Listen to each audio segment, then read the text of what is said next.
Ya, berbicara tentang tengmet ikan mas koki, udah banyak banget nih yang tanya ke gue perihal ini nih guys. Nah, sebenarnya ikan mas koki itu bisa nggak sih dicampurkan dengan ikan hias lainnya?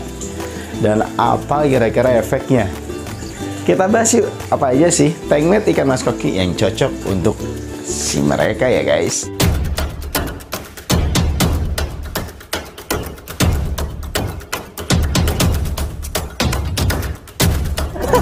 Kalau lempar kenapa? I know you told your friend you're not okay, and tell me what's wrong and why you... Oke, assalamualaikum warahmatullahi wabarakatuh. Gimana guys, kabar kalian semua? Semoga selalu dalam keadaan sehat ya.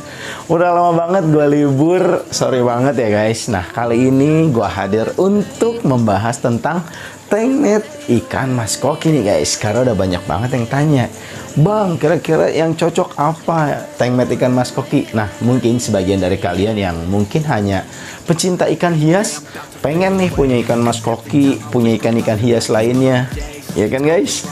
Nah, kali ini kita akan bahas nih guys. Oke, yang pertama kita harus mengenali karakter ikan mas koki kita di rumah. Nah, karakter ikan mas koki pun berbeda-beda. Ada yang aktif, ada yang santai, bahkan ada yang pasif. Nah, kalau yang pasif itu rentan banget dengan stres, ya kan guys. Dan kalau misalnya mereka dicocokkan dengan tengmet ikan mas koki, mungkin seperti ikan sapu-sapu atau bisa dibilang pleko ya guys, atau ikan manfish. Nah, biasanya mereka tidak bisa menghindari serangan dari si tengmet-tengmet tersebut. Bisa ada yang dipatok sisiknya, bahkan sampai luka, dan mereka tidak bisa kabur guys. Nah, itu yang bahaya ya. Nah, kalau yang misalnya sedang, middle aja, nah ikan ini yang paling aman dicocokkan dengan tengmet-tengmet kalian.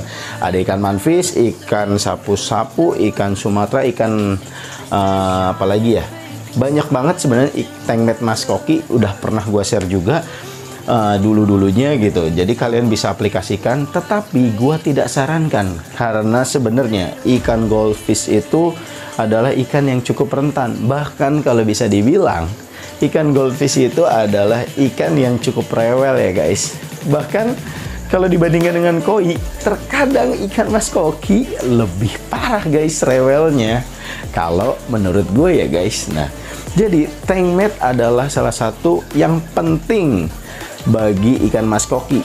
Kenapa bilang penting? Karena kalau kalian bisa salah pilih tengmet, tentunya ikan mas koki kalian terancam. Gue juga udah pernah share ikan mas koki gue tengmetin sama ikan manfish. Ternyata ikan manfish pun bisa membunuh ikan mas koki kalian guys. Contohnya ikan mas koki jenis apa bang? Nah, ikan mas koki yang jenis mutiara, lalu jenis bubble A. Nah, itu sangat rentan ya guys. Kalau misalnya digabungkan dengan tengmet-tengmet lainnya, kalau misalnya kena, misalnya mutiara, sisiknya kan agak jendol-jendol gitu ya guys. Bahkan si manfish pun menyangka itu adalah kutu makanannya ya guys. Nah, makanya bahayanya di situ. Kalau yang bisa digabung dengan tengmet, kalau menurut gua sih ya kayak rancu yang tidak ada sirip dorsalnya gitu.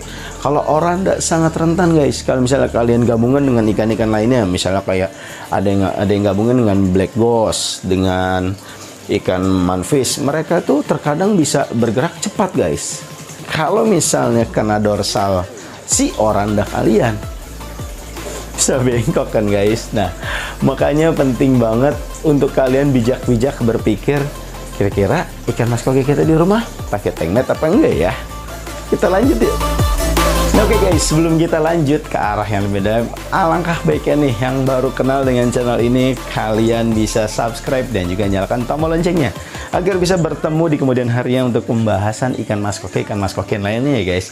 Dan buat kalian yang sudah subscribe, gue ucapkan terima kasih. Dan buat kalian yang di luar negeri, tentunya yang di luar Indonesia, gue ucapkan selamat datang dan selamat bergabung.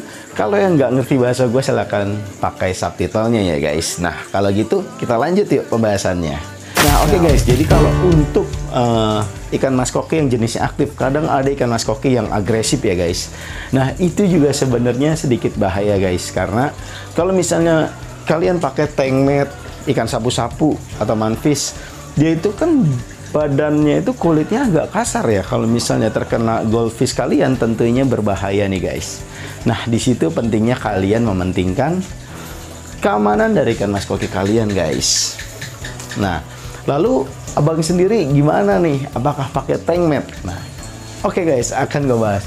Kalau gue sendiri sih sebenarnya tank mat ikan mas koki nggak yang penting-penting banget, karena gue emang pecinta goldfish gitu. Ya udah goldfish aja gitu. Dan sebenarnya kalau pengen pakai tank mat, gue tuh menggunakan sesuai fungsinya. Semisal gue punya tank atau punya kolam yang di outdoor, ternyata banyak banget lumutnya karena terkena paparan sinar matahari yang berlebih. Nah, tentunya kalian bisa menggunakan pleko atau ikan sapu-sapu untuk membantai lumut-lumut yang berlebih nih guys. Itu. Nah, kalau misalnya di tank di dalam ternyata kita habis beli ikan banyak kutunya guys, ternyata tercemar. Kutu jarum, kutu kura-kura, kutu lain-lainnya yang mengganggu kenyamanan ikan mas koki kita. Tentunya kalian bisa menggunakan ikan manfish. Untuk apa? Untuk makanin kutu-kutu tersebut guys. Tetapi dalam satu catatan, kalau ikan kalian ada bubble A dan juga mutiara, lebih baik jangan ya guys, atau ikan kalian akan mati nantinya. Itu sih menurut gua. Lalu ikan-ikan lain pun seperti itu, gunakan sesuai fungsinya.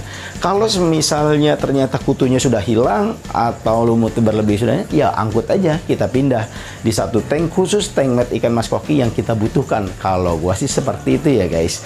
Jadi nggak akan gua campur selamanya. Kalau misalnya ternyata harus memakai selamanya karena membantai lumut-lumut terus plekonya, ya nggak apa-apa, nggak masalah gitu. Yang penting selama pleko itu tidak mengganggu dan tidak terlalu aktif mengejar ikan mas koki kalian, nggak apa-apa guys, pakai aja. Intinya sih kalau buat kalian yang di rumah sudah sering pakai tank mat ikan mas koki dan aman-aman aja, lanjutin aja guys. Berarti ikan-ikan kalian di rumah sudah saling bersahabat, tidak mementingkan otoriter daerah sendiri. Kadang semisal nih ikan di sini ramai, ternyata di sini sepi. Ternyata ada tank matnya satu, misalnya ikan manfish, berarti ikan kalian takut dengan tank matnya. Makanya sampai misah kayak gitu ya guys. Nah, tetapi kalian juga harus pikirkan. Misalnya kalian pengen punya ikan hias banyak satu tank, harus mikirin keselamatannya ya guys. Kalau misalnya nggak selamat, justru malah nggak baik kan.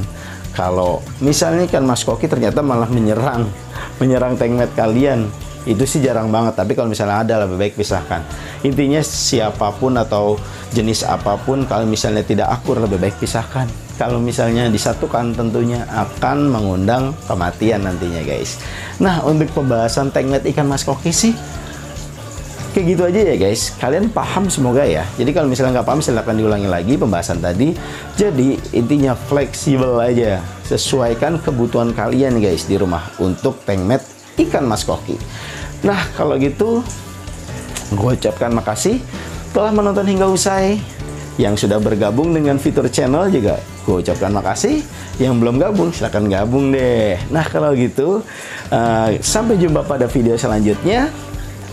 Gue pengen water change nih guys. Udah lama banget gue nggak mainan ikan mas koki.